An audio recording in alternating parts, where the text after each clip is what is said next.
So new borns ఇంటికి రాగానే ఇంట్లో అందరికి ఒక స్ట్రెస్ ఫీల్ అవుతుంటారు. సో న్యూ బార్న్స్ లో కామన్ ఏమనేది మనం చూస్తాము. సో న్యూ బార్న్స్ అయితే అందరికి బ్రెస్ట్ ఫీడ్ ఇవ్వాలా, తల్లిపాలు ఇవ్వాలా. సో తల్లిపాలు తాగే పిల్లల్లో motion frequency per day 15-20 times normal, weekly once పోయినా నార్మల్ వీళ్ళు. సో వీళ్ళు అంటే స్లీప్ ప్యాటర్న్ ఆల్మోస్ట్ 14-20 అవర్స్ ఉంటుంది స్లీప్ ప్యాటర్న్. సో వీళ్ళు నార్మల్ గా క్రై అనేది వీళ్ళు 1 to 3 అవర్స్ క్రై ఉంటుంది. ఆ క్రై అనేది ఆల్మోస్ట్ 6-8 వీక్స్ వరకు పీక్ అంటే ఎక్కువ ఏడవడం అది ఉంటుంది. సో కామన్ అంటే వీళ్ళు ఏడ్చేది ప్రతిసారి హంగర్ కోసం ఏడవారు.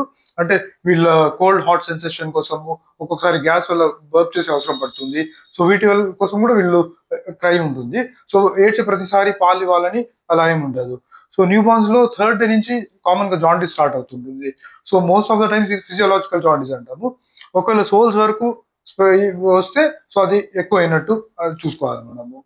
సో ఫిఫ్త్ సిక్స్త్ డే తర్వాత per day like 5 to 7 times urine వెళ్తే పాలు సరిపోయినట్టు. సో అందరు కన్ఫ్యూజన్ పాలు సరిపోయిందా లేదా అని.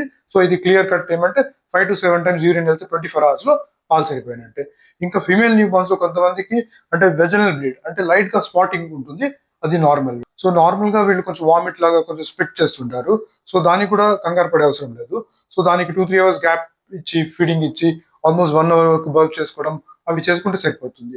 సో ఈ చిన్న చిన్న విషయాలను అంటే మనం ఎక్కువ యాంగ్జైటీ తీసుకోకుండా ఏమైనా ఖచ్చితంగా ప్రాబ్లమ్ ఉన్నప్పుడు మీరు ఖచ్చితంగా మీ దగ్గర ఉన్న పీడియాట్రిషియన్ ని కన్సల్ట్ అవ్వండి. థ్యాంక్ యూ అండి.